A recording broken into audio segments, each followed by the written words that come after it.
Assalamualaikum warahmatullahi wabarakatuh. Kekerasan terhadap perempuan dan anak adalah kejahatan nyata, bukan sekadar isu, tapi fakta yang terjadi di sekitaran kita. Setiap hari ada perempuan dan anak yang menjadi korban, disakiti, direndahkan, dan bahkan dibungkam.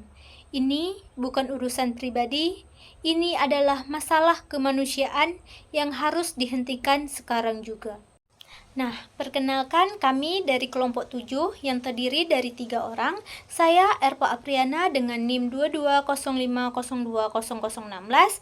Yang kedua ada Dwi Hendayani dan yang ketiga ada Nur Syakina. Di sini kami ingin memenuhi tugas MK Advokasi Kebijakan Publik mengenai policy brief yang telah kami bikin dengan judul Dinamika Kekerasan Perempuan dan Anak di Tanjung Pinang. Rekomendasi kebijakan aktual. Yuk, langsung saja simak penjelasan selanjutnya. Pada kali ini saya akan menjelaskan mengenai ringkasan eksekutif, yaitu kekerasan terhadap perempuan dan anak di Kota Tanjung Pinang menunjukkan tren yang mengkhawatirkan, dengan pada 143 kasus pada tahun 2022 dan 136 kasus sehingga April 2024. Pada ini mencangkup kekerasan fisik, psikis, seksual, dan penelantaran. Akar persoalan terletak pada kuatnya budaya patriarkal, rendahnya literasi hukum, serta belum optimalnya sistem pelaporan dan perlindungan korban. Kondisi ini berdampak serius terhadap hak asasi, kelompok rentan, dan berpotensi menciptakan krisis sosial dan ekonomi. Nah, jika tidak segera diintervensi secara sistematis. Selain itu juga munculnya kekerasan seksual berbasis digital pada anak, menandakan pergeseran pola kekerasan yang menuntut kebijakan adaptif terhadap perkembangan teknologi. Penanggulangan masalah ini menuntut pendekatan berbasis data dan kolaborasi di lintas sektor.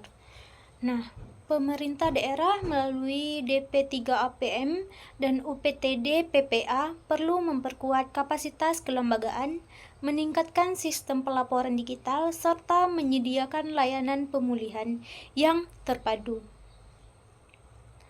Pendidikan pencegahan kekerasan harus diintegrasikan ke dalam kurikulum dan melibatkan keluarga serta tokoh masyarakat dalam kampanye kesadaran gender. Perlunya sinergi antara pemerintah, kepolisian, dan dinas kesehatan, dan juga pendidikan serta organisasi masyarakat sipil sangat diperlukan untuk memastikan penanganan kekerasan yang komprehensif dan berkelanjutan.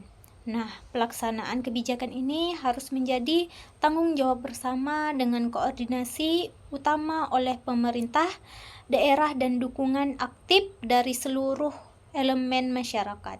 Tentang pendahuluan. Nah, pendahuluan, permasalahan utama yang diangkat dalam analisisnya adalah tingginya angka kekerasan terhadap perempuan dan anak di Kota Tanjung Pinang. Kemudian yang anak di Kota Tanjung Pinang itu yang bersifat berulang dan belum tertangani secara menyeluruh. Nah, masalah ini mencerminkan kegagalan sistem sosial dan kelembagaan dalam memberikan perlindungan kepada kelompok rentan, serta berpengaruh luas pada pelanggaran hak asasi manusia, trauma psikologis, gangguan perkembangan, dan penguatan siklus ketimpangan sosial ekonomi. Nah, angka kekerasan yang terus meningkat mengindikasikan bahwa program intervensi yang berjalan belum efektif dan memerlukan pendekatan berbasis bukti yang lebih komprehensif. Nah, permasalahan yang terjadi secara nyata dan berbagai lingkungan, khususnya dalam rumah tangga, anak-anak paling sering menjadi korban kekerasan seksual dengan angka yang konsisten tinggi sepanjang pada tahun 2022 hingga pada tahun 2024. Sementara perempuan lebih dominan mengalami kekerasan fisik. Lonjakan signifikan juga terlihat pada kasus perdagangan orang terhadap perempuan. menandakan pergeseran bentuk kekerasan menunjukkan pola eksploitasi ekonomi dengan sistem yang lebih kompleks dan terorganisir. Nah, jika tidak kita ditangani secara segera gitu, kekerasan ini akan berpengaruh pada kerusakan fisiologis yang berkepanjangan, penurunan kualitas hidup korban, dan pelemahan ketahanan sosial secara keseluruhan. Anak korban kekerasan seksual dan penelantaran berisiko mengalami depresi, rendah diri, dan kesulitan dan menjalani relasi sosial. Sementara perempuan yang mengalami kekerasan lebih cenderung mengalami ketergantungan ekonomi dan gangguan kesehatan mental. Situasi ini berpotensi melanggengkan kekerasan antar generasi dan memperburuk kualitas sumber daya manusia di masa datang. Kemudian di slide ketiga itu ada beberapa grafik batang yang menunjukkan distribusi jenis kekerasan terhadap anak dan perempuan di Tanjung Pinang pada tahun 2022 sampai pada tahun 2024. Di mana grafik ini memiliki beberapa kategori kekerasan, misalnya ada perdagangan orang dan lain-lain yang disajikan untuk tahun 2022, pada tahun 2023, dan pada tahun 2024. Nah, di bawah grafik terdapat teks penjelasannya menguraikan bahwa kasus kekerasan terhadap perempuan dan anak di Kota Tanjung Pinang itu menunjukkan peningkatan dengan jumlah kasus tertinggi mencapai 53 kasus pada tahun 2022, kemudian terus meningkat hingga pada tahun 2024. Nah, ini juga menyebutkan bahwa dominasi jenis kekerasan bukan hanya penelantaran tetapi juga kekerasan fisik yang menempati urutan kedua, serta menyoroti kasus pelantaran yang mengalami peningkatan signifikan dari 0 pada tahun 2002 menjadi 12 kasus pada tahun 2024. Jadi meningkatkan. Jadi kekerasan seksual dan pelantaran juga disebut sebagai bentuk kekerasan yang perlu kita penanganan yang lebih serius gitu. Nah, bagian kedua yang terlihat di bagian bawah gambar, rekomendasi kebijakan dengan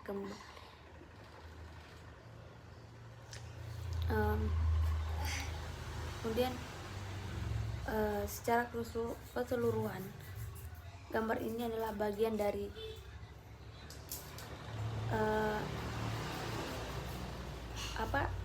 laporan atau polisi PRIP yang membahas masalah kekerasan terhadap anak dan perempuan di Tanjung Pinang. Dan itu saja. Baik, selanjutnya penyampaian materi yang ketiga yang akan dilanjutkan oleh Dwi. Kepada Dwi, saya persilakan. Selanjutnya kita akan membahas mengenai rekomendasi kebijakan untuk permasalahan kekerasan terhadap anak dan perempuan. Rekomendasi pertama yaitu penguatan UPTD PPA sebagai pusat layanan terpadu. Di rekomendasi pertama ini yaitu perlu diperkuat sebagai pusat layanan pengaduan dan pemulihan korban kekerasan, khususnya kepada anak korban kekerasan seksual yang angkanya konsisten lumayan tinggi. Layanan ini harus tersedia 24 jam dengan tenaga profesional dan sistem pelaporan digital berbasis aplikasi. Selain penanganan, kebijakan ini juga mencakup deteksi dini, edukasi, dan pemulihan trauma korban secara sistematis. Rekomendasi yang kedua yaitu pendidikan pencegahan kekerasan di sekolah dan komunitas. Kebijakan kedua ini mengintegrasikan pendidikan anti kekerasan ke dalam kurikulum dasar dan menengah. Dengan fokus pada hak anak dan perlindungan diri, guru dan orang tua dilibatkan melalui pelatihan dan kelas parenting. Kegiatan pendukung seperti konseling dan ekstrakurikuler berbasis kesetaraan gender turut memperkuat perubahan norma sosial. Kebijakan yang ketiga yaitu mengenai pemberdayaan ekonomi perempuan dan perlindungan sosial. Untuk mengurangi kerentanan perempuan korban kekerasan perlu diberdayakan secara ekonomi. melalui pelatihan keterampilan, akses pembiayaan UMKM, dan program kerja rumah keluarga. Dukungan regulasi seperti rumah aman dan layanan hukum gratis perlu disediakan agar mereka dapat mandiri dan memperkuat ketahanan keluarga. Perempuan dan anak adalah fondasi masa depan. Namun, kekerasan masih menjadi bayangan gelap di antara mereka, khususnya di kota Tanjung Pinang. Saatnya bergerak bersama untuk memperkuat layanan perlindungan, menghadirkan pendidikan pencegahan sejak dini, dan memberdayakan perempuan agar bebas dari ketergantungan. Karena perlindungan bukanlah pilihan, melainkan kewajiban kita. Mari kita hentikan kekerasan mulai dari sekarang dan mulai dari kita. Sekian dari kami, yaitu kelompok 7. Mohon maaf apabila ada kekurangan. Kami akhiri. Wassalamualaikum warahmatullahi wabarakatuh. Audio Jungle.